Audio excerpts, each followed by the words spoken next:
प्रभु मुझे सहारा तेरा, जग के पालनहार।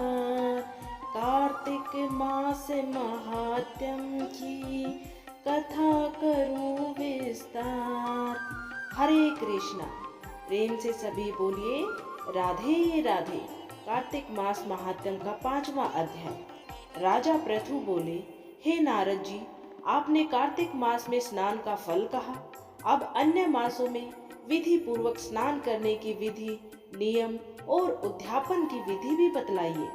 देवर्षि नारद ने कहा, हे राजन, आप भगवान विष्णु के अंश से उत्पन्न हुए हैं, अतः ये बात आपको ज्ञात ही है। फिर भी आपको यथाचित विधान बतलाता हूँ। आश्विन माह में शुक्ल पक्ष की एकादशी से कार्तिक के व्रत करने चाहिए। ब्रह्म मुहूर्त में उठकर जल का पात्र लेकर गांव से बाहर पूर्व अथवा उत्तर दिशा में जाना चाहिए। उसके बाद जो मनुष्य मुख शुद्धि नहीं करता, उसे किसी भी मंत्र का फल प्राप्त नहीं होता। अतः दांत और जीभ को पूर्ण रूप से शुद्ध करना चाहिए और निम्नलिखित मंत्र का उच्चारण करते हुए दातुन तोड़नी चाहिए। हे वनस्पते, आप मुझे आयु, कीर्ति, तेज, प्रज्ञा, पशु संपत्ति, महाज्ञान, बुद्धि और विद्या प्रदान करो। इस प्रकार उच्चारण करके वृक्ष से 12 अंगुल की दातुन ले। दूध वाले वृक्षों से दातुन नहीं लेनी चाहिए। इसी प्रकार कपास, कांटेदार वृक्ष तथा जले हुए वृक्ष से भी दातुन लेना मना है, जिससे उत्तम गंध आती हो और जिसकी टहनी कोमल हो। ऐसे ही वृक्ष से दंत धावन ग्रहण करना चाहिए। प्रतिपदा, अमावस्या, नवमी, छठी, रविवार को चंद्र तथा सूर्य ग्रहण में दातुन नहीं करनी चाहिए। उसके पश्चात भली भांति स्नान करके फूलमाला, चंदन और पान आदि पूजा की सामग्री लेकर प्रसन्नचित व भक्ति पूर्वक शिवालय में जाकर सभी देवी देवताओं के अर्घ्य, आचमनीय आदि वस्तुओं से अलग अलग पूजा करके प्रार्थना एवं प्रणाम करना चाहिए। फिर भक्तों के स्वर में स्वर मिलाकर श्री हरि का कीर्तन करना चाहिए। मंदिर में जो गायन भगवान श्री हरि का कीर्तन करने आए हो, उनका माला, चंदन, तांबूल आदि से पूजन करना चाहिए, क्योंकि देवालयों में भी भगवान विष्णु को अपनी तपस्या, योग और दान द्वारा प्रसन्न करते थे। परंतु कलयुग में भगवत गुणगान को ही भगवान श्री हरि को प्रसन्न करने का एकमात्र साधन माना गया है। नारद जी राजा पृथु से बोले, हे राजन, एक बार मैंने भगवान से पूछा कि हे प्रभु, आप सबसे अधिक कहाँ निवास करते हैं?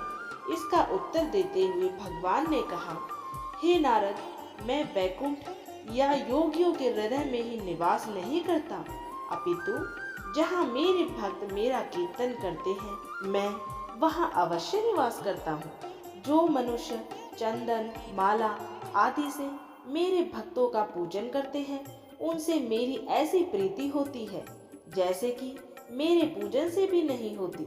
नारद जी ने फिर कहा, शिरीष, धतूरा, गिरजा, चमेली, केसर, कंदार और कटहल के फूलों व चावलों से भगवान विष्णु की पूजा नहीं करनी चाहिए। अड़हल, कंद, गिरीश, जूही, मालती और केवड़े के पुष्पों से भगवान शंकर की पूजा नहीं करनी चाहिए। जिन देवताओं की पूजा में जो फूल निर्दिष्ट है, उन्हीं से उनका पूजन करना चाहिए। पूजन समाप्ति के बाद भगवान से क्षमा प्रार्थना करनी चाहिए, यथा, हे सुरेश्वर, हे देव, न मैं मंत्र जानता हूँ न क्रिया, मैं भक्ति से भी हीन हूँ। मैंने जो कुछ भी आपकी पूजा की है उसे पूरा करें। ऐसी प्रार्थना करने के पश्चात साष्टांग प्रणाम करके भगवत कीर्तन करना चाहिए, श्री हरि की कथा सुननी चाहिए और प्रसाद ग्रहण करना चाहिए। जो मनुष्य उपरोक्त विधि के अनुसार कार्तिक व्रत का अनुष्ठान करते हैं, वह जगत के सभी सुखों को भोगते हुए अंत में मुक्ति को प्राप्त करते हैं। अब चलिए आप सभी सुनिए कार्तिक मास में सुने जाने वाली बहुत ही सुंदर, बहुत ही पावन कथा, एक बुढ़िया माई और भगवान श्री कृष्ण की कथा। किसी गांव में एक बुढ़िया रहती थी और वो कार्तिक का व्रत रखा करती थी। उसके व्रत खोलने के समय कृष्ण भगवान आते और एक कटोरा खिचड़ी का रखकर चले जाते। बुढ़िया के पड़ोस में एक औरत रहती थी। वो हर रोज ये देखकर ईर्ष्या करती थी कि इसका कोई नहीं है, फिर भी इसे खाने के लिए खिचड़ी मिल जाती है।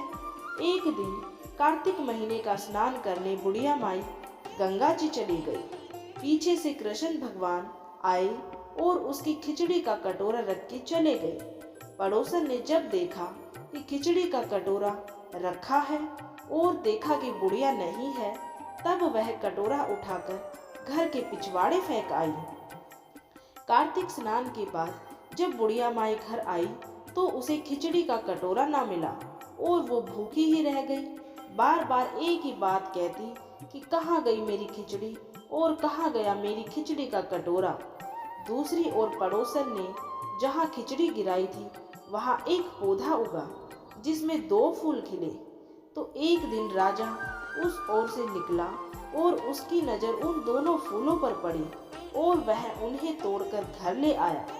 घर आने पर उसने वो फूल रानी को दिए, जिन्हें सूंघने पर रानी गर्भवती हो गई। कुछ समय बाद रानी ने 2 पुत्रों को जन्म दिया। वह दोनों जब बड़े हो गए तब वह किसी से भी बोलते नहीं थे, लेकिन जब वो दोनों शिकार पर जाते तब रास्ते में उन्हें वही बुढ़िया मिलती जो अभी भी यही कहती रहती थी कि कहाँ गई मेरी खिचड़ी और कहाँ गया मेरा खिचड़ी का कटोरा। बुढ़िया की बात सुनकर वो दोनों कहते कि हम हैं तेरी खिचड़ी और हम हैं तेरा बेला। हर बार जब भी शिकार पर जाते तो बुढ़िया यही बात कहती और वो दोनों वही उत्तर देते। एक बार राजा के कानों में ये बात पड़ गई। उसे आश्चर्य हुआ कि दोनों लड़के किसी से भी नहीं बोलते, तब ये बुढ़िया से कैसे बात करते हैं। राजा ने बुढ़िया को राजमहल बुलवाया और कहा कि हम में से तो किसी से ये दोनों बात नहीं करते, ना ही बोलते हैं, तुमसे ये कैसे बोलते हैं। बुढ़िया ने कहा कि महाराज, मुझे नहीं पता कि ये कैसे मुझसे बोल लेते हैं। मैं तो कार्तिक का व्रत करती थी और कृष्ण भगवान मुझे खिचड़ी का बेला भर कर दे जाते थे। एक दिन मैं स्नान करके वापस आई तो मुझे वहाँ खिचड़ी ना मिली। जब मैं कहने लगी कि कहाँ गई मेरी खिचड़ी और कहाँ गया मेरा बेला, तब इन दोनों लड़कों ने कहा कि तुम्हारी पड़ोसन ने तुम्हारी खिचड़ी फेंक दी थी तो उसके 2 फूल बन गए थे। वह फूल राजा तोड़कर ले गया और रानी ने सूंघे तो हम 2 लड़कों का जन्म हुआ। हमें भगवान ने ही तुम्हारे लिए भेजा है। सारी बात सुनकर राजा ने बुढ़िया को महल में ही रहने को कहा। हे कार्तिक महाराज, जैसे आपने बुढ़िया की बात सुनी, वैसे ही आपका व्रत करने वालों की बात सुनना और अपना आशीर्वाद इस कहानी को सुनने वाले पे, हुकारे भरने वाले पे, सब पे बनाए रखना।